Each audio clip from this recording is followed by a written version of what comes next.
Hi everyone, it's Lindsay, and I'm going to share with you a card today that is all digital stamping and die cutting.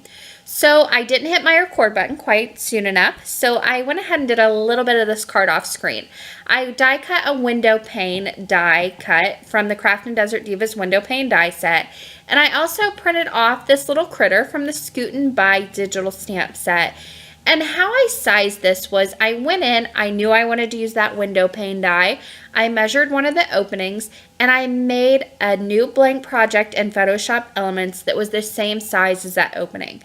I brought in and placed this little critter and I sized it to fill up that project. So I knew whenever I printed it off that it would fit inside of that window pane die and I could see it through that. Now I also made two a little bit larger. I wasn't quite sure if it would work out. It worked perfectly, but I also made two a little bit larger because it was making me nervous seeing it on my computer screen. So if you get nervous like me, don't worry, it will work. But I made two larger, printed them off just in case, but I will use those on other projects so they're not wasted. I printed them off with my laser printer, and now I'm just using my alcohol markers to quickly color in this little guy. I'm using browns, reds, blues, and a little bit of black thrown in, and that's it for this little critter. Then I went ahead and took some fine point scissors, and I'm just going to fussy cut him out. I also went around the edges with my black marker, and that is going to be it for him. The rest of this card is ink blending and then layering up some die cuts to make my scene. So you can see here, while I am doing my fussy cutting, I am turning the paper, not my scissors. That's really important whenever you do your fussy cutting. But if you don't want to do your fussy cutting and you have a electronic die cutting machine, Craft and Desert Divas does have SVG cutting files for their digital stamps, so you can buy those as well, and you won't have to do any fussy cutting. But I also did some die cutting. Now I use the landscape borders or the outdoor landscape 2 die set. I used the grass border from that and just die cut some extra white cardstock, and I'm using this as a mask to create a scene. So I'm using some salty ocean above that grass border to create a nice sky, and then I'll use the top of that die cut, overlay it and match it up to my grass that I already masked out on the bottom, and I'll use that as a mask to go ahead and distress ink some green mowed lawn distress ink on the bottom to create my grassy portion of my scene. Now from that same die set, I also cut the picket fence from some white cardstock, and I also cut a few trees from brown cardstock. Now I'm going to go ahead and start layering these up, and I'm looking through that window pane die to make sure everything's centered correctly.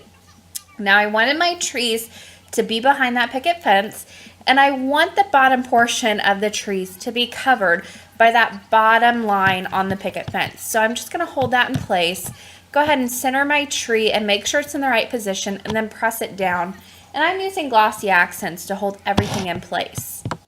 Now I am using the same exact die cut right next to each other. So in order to make them look a little bit different, I just took my scissors, snipped off the end of that tree die cut, and that's going to allow this to be pushed a little bit further down, and you're going to get a little variation between the die cuts, and it doesn't look exactly the same.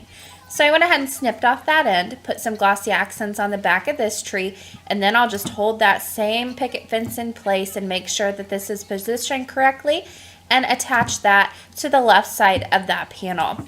Now I'm going to apply my glossy accents to the back of the picket fence, and then I'll go ahead and glue it right into place. Now whenever I'm doing scenes like this, I like to have a little bit of an idea of what I'm doing in my head. So then whenever I do my die cutting, I can do it all in one go. Then I've got my die cuts ready to go. They're all ready to just be put on at the same time, and I don't have to keep going back and bringing out my die cutting machine. Because it does take up a lot of my workspace and it is bulky, so I like to get it all done and over with at once. Now on the same scene, I'm going to go ahead and place that little critter right in the bottom right hand corner. But I needed to get my adhesive on the back of that panel first before I started adding any dimension. So I'm just using some pretty thick double-sided adhesive here because I've got so many layers going on. I want to make sure everything stays in place through the mail. So on this little guy, I applied some fun foam and double-sided adhesive. I've taken off that backing paper, and then I'm going to place him down right where he needs to go to be able to be seen through that bottom right hand opening in the window pane die. Just to make sure that everything is in the right place, I'm looking through that die while I'm putting him in place. Then I've added fun foam and double-sided adhesive to the back of that window pane die cut, and I'm just going to place this panel that I've made right over the back of that. And that just allows me to center everything up and make sure everything's nice and in place. Now I've already added adhesive to the back of this panel, so all I need to do now is flip it over, take off the backing paper, and just place this right down on top of an A2 top folding white card base that I've made myself. Now in that Scoot and Buy digital stamp set, there's also the Scoot and Buy to Say Hi sentiment that is included. I printed it off and I just cut it down to about a 1/2 inch strip, and then I'm just going to make this into a little bit of a banner. So I'm just snipping off the end, cutting up the center of that end, and then in from both sides toward that cut line that I made, just to make a nice little banner. Then I'm just going to adhere this right to the top of that window pane, kind of at an angle.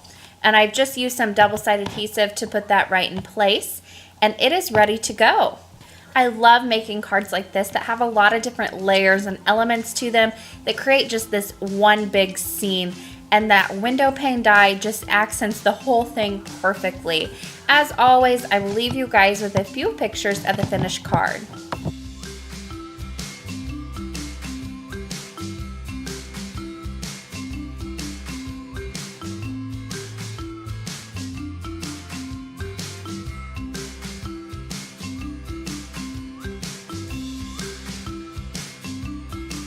For more information and the supply list, you can head to my blog. That link will be in the description box below. Thank you guys so much for watching today, and happy crafting!